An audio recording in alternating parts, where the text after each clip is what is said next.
What are you carrying in that suitcase there? Candy?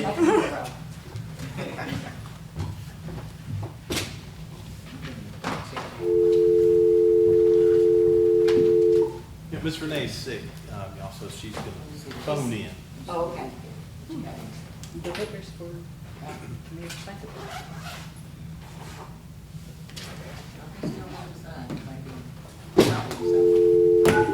Isn't that good?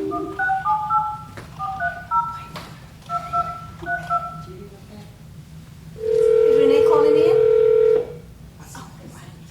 Hello, Miss Knight. Hello. Yes, ma'am. Yeah, that's it. Hello, Miss Renee. Good evening. Evening. Good evening. Are we all good out? I said, are we all bed now? I'm acting like mommy now.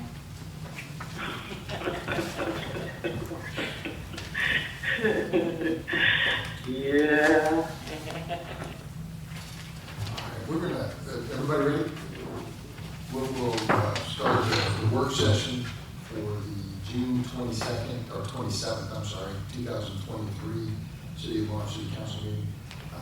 It should be noted that the Purple Heart reception is being taken place next door for the City of Morrow, and we're starting about 6:30. Looking over the agenda, we have the approval and adoption of the June 13th regular meeting minutes, work session minutes, executive session minutes, and the May 13th special call meeting. Any questions or comments related to the minutes? Hearing none. Yes. Go ahead. I have not seen the executive minute draft.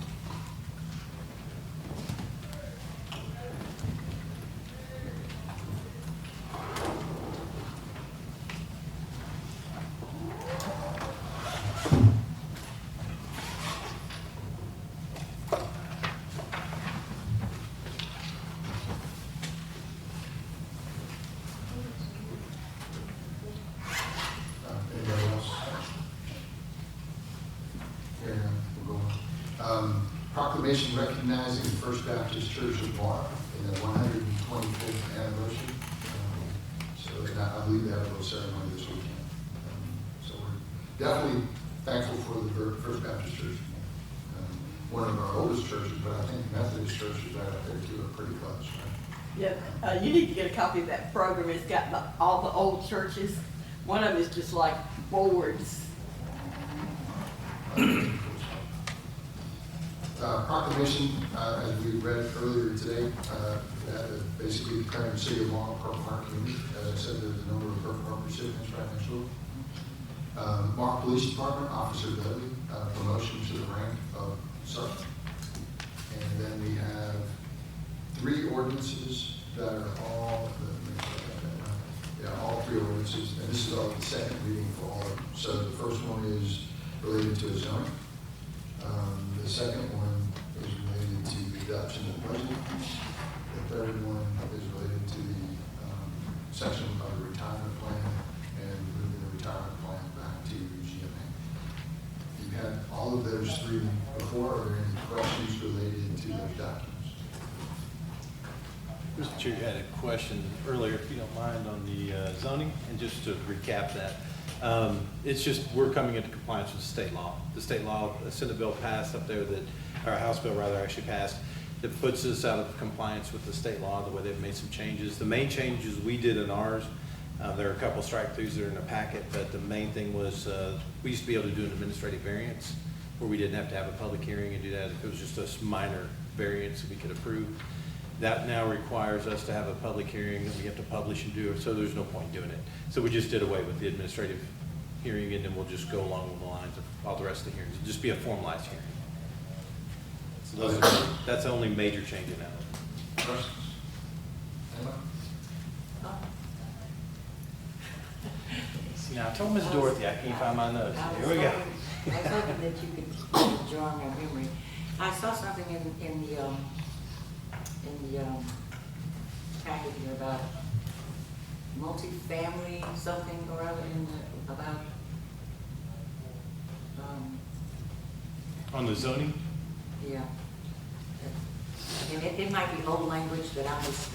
Well, you have a strike through that was in the packet that we talked about last week, and I don't remember. There is something on the multifamily, but it's,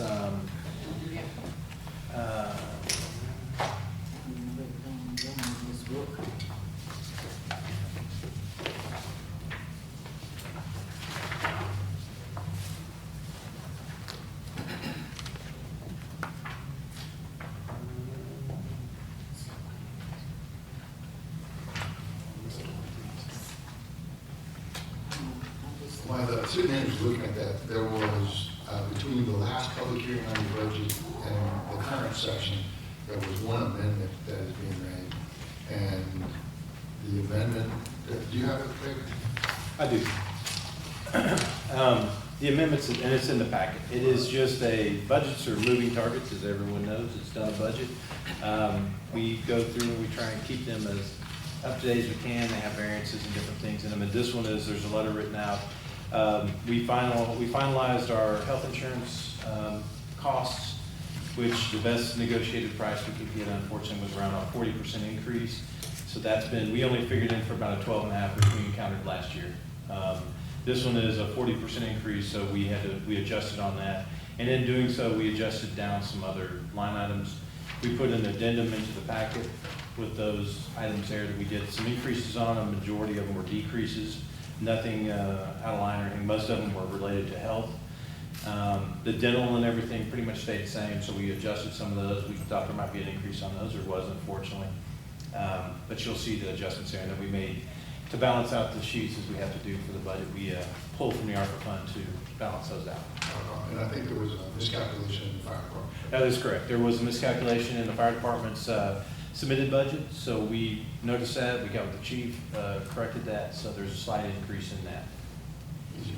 If anybody wants to see this right there. And there was I think it's also- attached to the, That might be, but it'd be easier for you just to hand it. Wasn't there a paragraph written that went? There was, there's a lesson.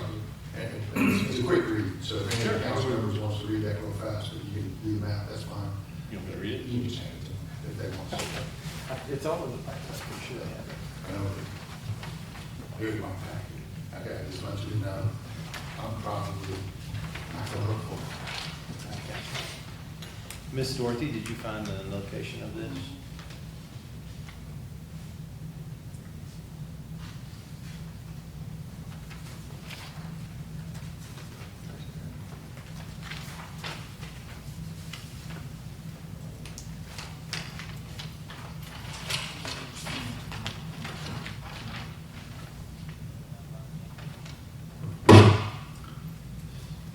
Oh, this, I received this in the email.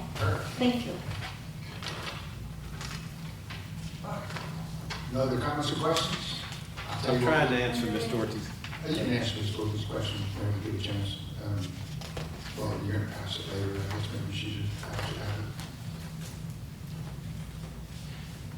it. Yes, there was an addendum on here that this was an add-on to anything in purple that we had, which would be blue on y'all, which is an add-on, and that's just to bring us in compliance with what the state was requiring on that. So there's nothing it's not a huge variance for ours, we just added these are actual add-ons into the code section itself. So it relates to some very minor things such as the zoning decisions at 2 regular meetings. It just kind of lays out how we have to do some of the zoning adjustments, if you will, on some of the housing. But it doesn't affect anything of any major import you're concerned about.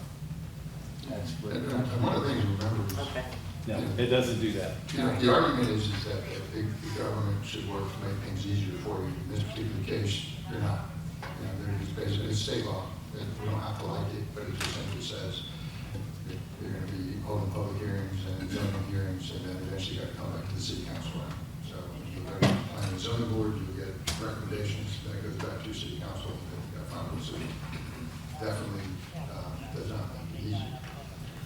But In particular, let me address this to make sure you're comfortable with that. In that subsection I on that paragraph, it talks about the changes to single-family dwellings, and it's just talking about property pursuant to those. Any changes to single-family zoning has to run through a gamut of these are the all prescribed steps that have to be taken for any changes in that nature. So it It doesn't degrade anything we do currently with the planning and zoning board. It just lays it out in finite detail of what they have to do as far as the meetings, requirements, the number of meetings, publications, and other things of that nature.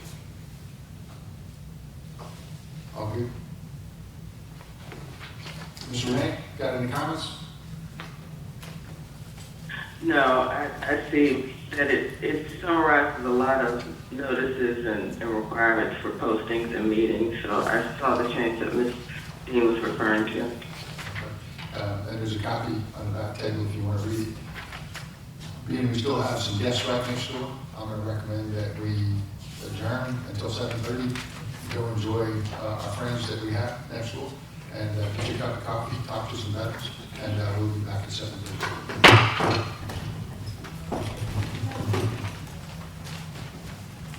You good, Ms. Wilson?